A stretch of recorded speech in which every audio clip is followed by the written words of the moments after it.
What is up? We are Wrestling Maniacs out there worldwide.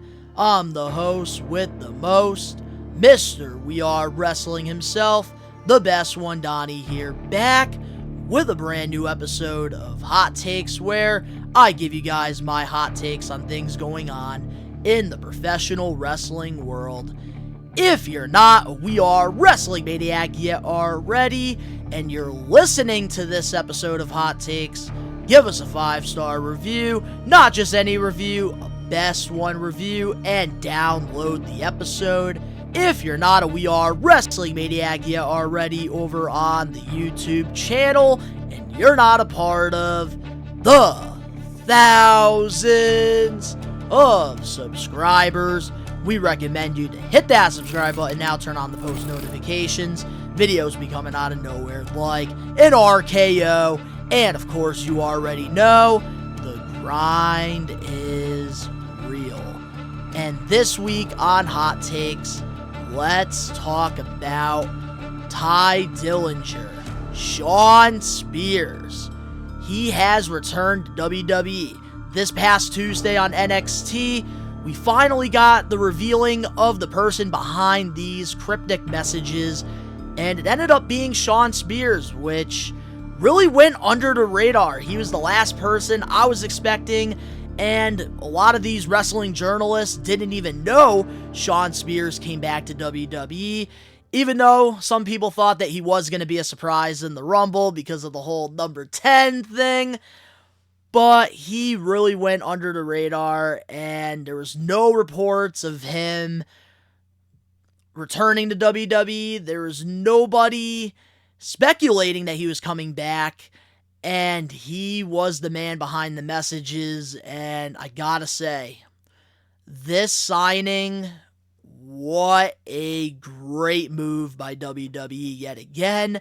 And we're going to talk about the pros, we're going to talk about the cons, and I also want to open up a discussion in the IWC about Shawn Spears and a lot of these AEW stars that are transitioning to WWE with their All Elite Wrestling gimmicks. In case you don't know who Shawn Spears is, he started in WWE as Tye Dillinger. He called himself the Perfect 10. The crowd would be going 10, 10, 10. This was during Black and Gold NXT, and that was his ceiling. He pretty much was just the guy that was the Perfect 10. Didn't really go anywhere. But in AEW, they brought Shawn Spears in day one. And immediately he was a heel when he took a chair and smacked the American Nightmare Cody Rhodes in the head with the chair, unprotected, giving Cody color. And from then on, he was known as the Chairman.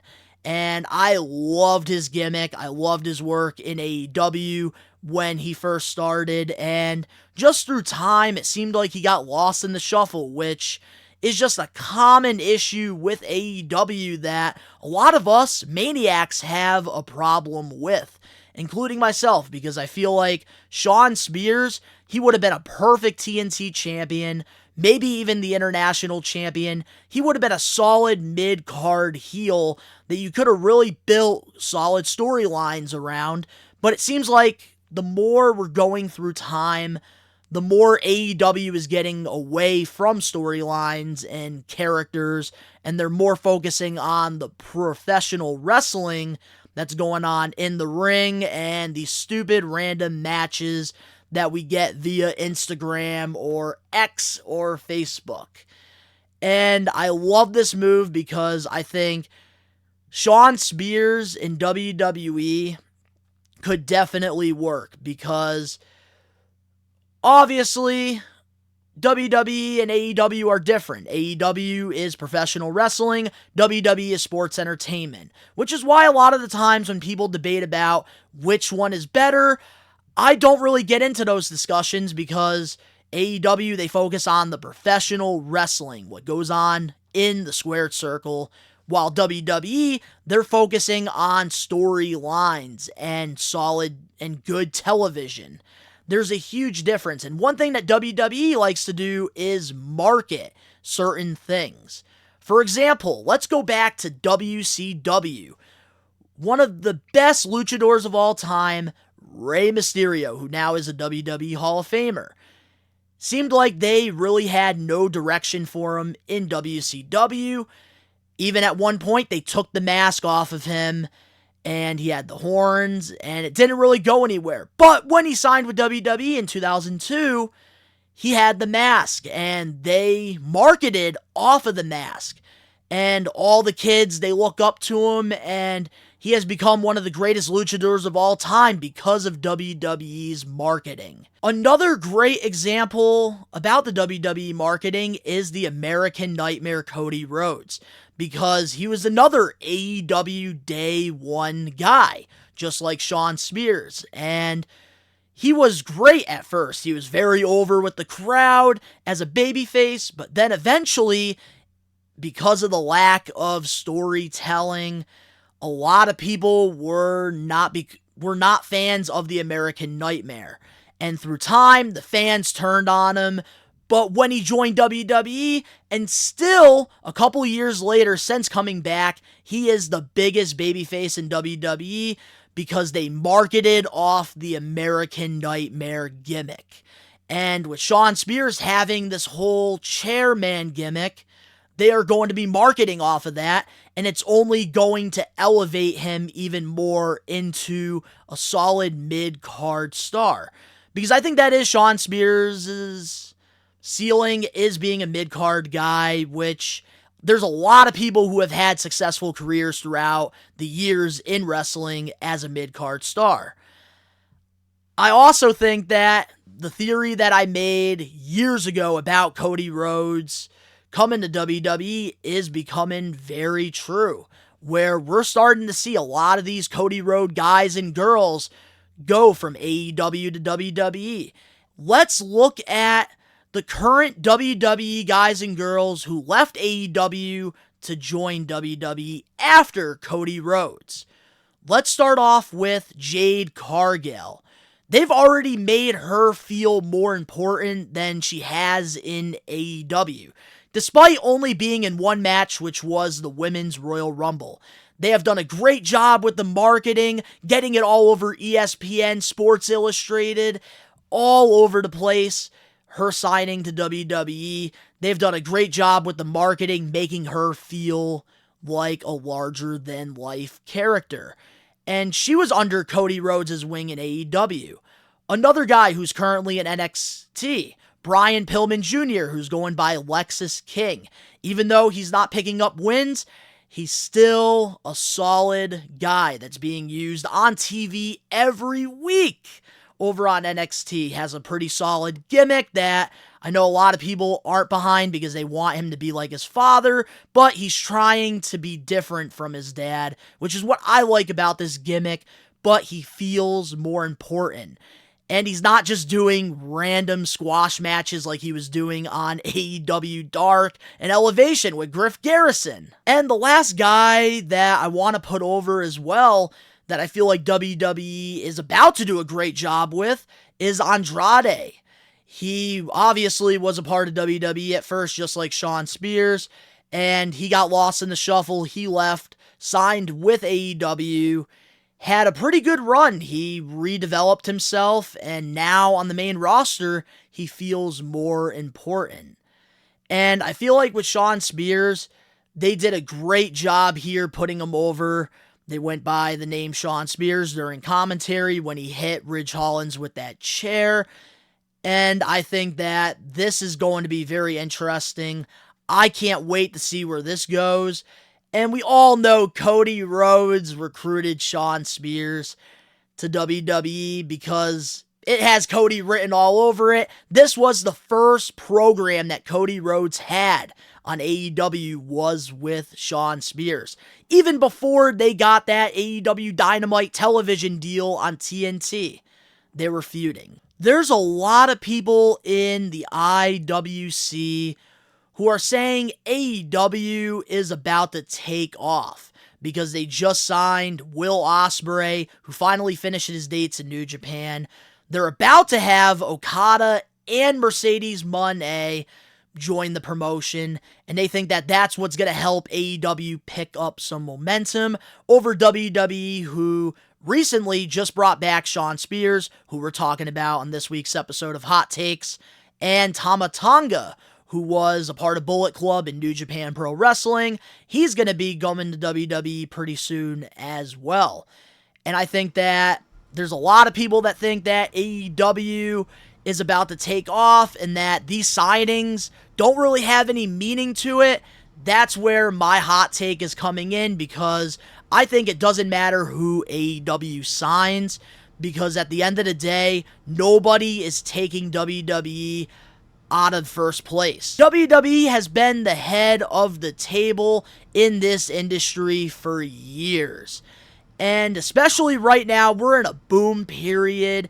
And I definitely have to give AEW credit for that, because I feel like if AEW didn't exist, WWE would have never changed their ways and get on with the times. They had to get the kick in the ass back in the Attitude Era with WCW and the whole NWO stuff. I think that AEW gave them that kick in the ass that they needed. There was a time where AEW was more watchable than WWE, but through time, WWE has picked up that momentum, and with Triple H leading creative and Nick Khan making these incredible deals with Netflix and all the exposure that WWE is getting with the whole Snoop Dogg Championship during Super Bowl weekend and NBA All-Star weekend, and with all of these reporters and stuff, WWE is not losing that spot no matter who AEW signs, because at the end of the day, WWE doesn't need to throw big money at a Will Ospreay or an Okada, because they have NXT, they have the WWE Performance Center to mold their superstars. And they know how to market gimmicks and big names. And with AEW, they're more focused on the professional wrestling side of it. They're more focused on a Dave Meltzer 5-star than good, compelling storytelling on their weekly shows. And it's very unfortunate. I love professional wrestling, but for me, what makes a match 5 stars, and I believe I said this on a previous episode of Old School versus New School, which new episodes come out once a month for that show. I even said it, what makes a 5-star match for me is the storytelling, the storylines, the larger-than-life characters. And I think AEW has an incredible roster full of talented men and women all around, which is why when these AEW guys are letting their contracts expire and they're going to WWE, jumping ship, it's working out better for them because WWE knows how to market. And with Shawn Spears, he already has a great gimmick. He's already over with the crowd with the whole 10 thing. He's in a very good situation here. And I think, especially with him going more in a serious route, I think NXT is definitely the best destination for him instead of just throwing him right into the main roster. But I do think NXT is a good place for him for the next year, 2 years, and then bringing him back to the main roster with this new gimmick. Maybe we even get a Shawn Spears versus Cody Rhodes storyline. I think that would be really good. That would be a great way to put over the chairman gimmick. It worked in AEW, definitely can work in WWE. But when it comes to these Cody Rhodes guys and girls, it's only a matter of time before we get absolute Ricky Starks in WWE. It's only a matter of time before we get Hook. And obviously, there's only a matter of time before we get MJF, who I think right now is the greatest professional wrestler in today's game. And I think it's only a matter of time before all of these Cody Rhodes guys that he took under his wing transition over to WWE. And we're already seeing a lot of guys frustrated in AEW. The morals aren't as good as they once were. And it's only a matter of time before AEW realizes that we need to start focusing on the storylines. And I really hope that they do, because at the end of the day, I want all of these professional wrestling companies to succeed. I want there to be alternatives. I want there to be other shows, because competition at the end of the day brings out the best in everybody. And that's why I root for AEW so hard. And it hurts me to see guys like Shawn Spears, who are super talented, have to come back to WWE because AEW doesn't know what to do with him, and he's not that new shiny toy in Tony Khan's freaking figure bin. But I'm very excited to see what happens with him. I do apologize to all the Maniacs for not having a reaction to his debut. I'm not going to lie to you guys, I was very excited. I watched it. And for me, I was already spoiled with it. And I want my reactions to be genuine when I do them. But guys, let me know in the comment section below your thoughts on Shawn Spears coming back to WWE. Do you think it's a good move for them? I think it's a fantastic move. Might be biased because I do love his work. But if you guys enjoyed this week's episode of Hot Takes, make sure to smash that like button now. If you're not a We Are Wrestling Maniac yet already and you're listening to this, give us a 5-star review, not just any review, a best one review, and download this episode for more audio hot takes. But if you're not a Maniac yet already over on the YouTube page, subscribe, turn on the post notifications. The link's down in the description below. You can go follow me over on my social medias and other YouTube pages, all that down below. And of course, to all the We Are Wrestling Maniacs out there worldwide, we are taking over. Peace.